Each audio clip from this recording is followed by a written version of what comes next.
Laurent Mouty, état des lieux. Alors, Madame Azoulay, vous êtes une femme aux multiples talents qui refuse de se laisser enfermer dans des cases.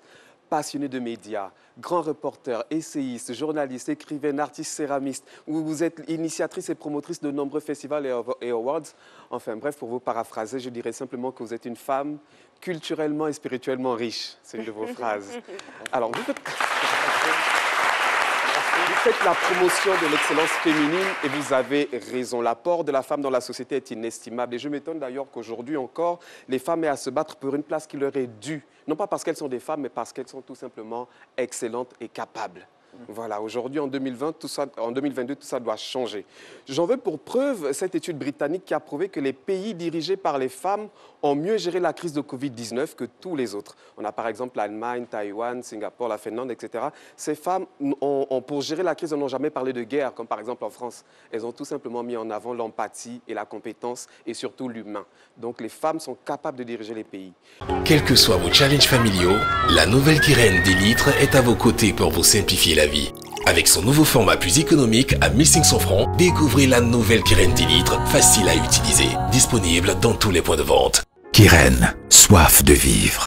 Et les femmes excellent dans tous les corps de métier. Vous en êtes la preuve, Madame Azoulay. Vous avez décidé de magnifier l'art de la céramique. C'est un art ancestral et millénaire, comme vous l'avez dit d'ailleurs. Les plus anciennes céramiques en Afrique subsaharienne datent de plus de 9000 ans avant Jésus-Christ. La Côte d'Ivoire, connue à travers le monde pour son art culinaire, sa musique, son art de vivre à l'ivoirienne, gagnerait aussi à être connue pour la finesse et la beauté de sa céramique.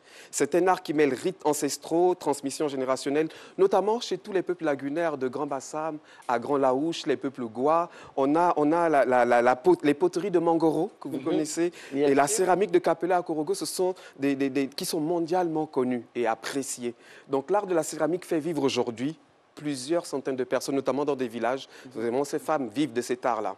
J'invite tous les jeunes qui nous regardent aujourd'hui à travers le pays à découvrir cet art qui pourrait susciter des passions et pourquoi pas une vocation.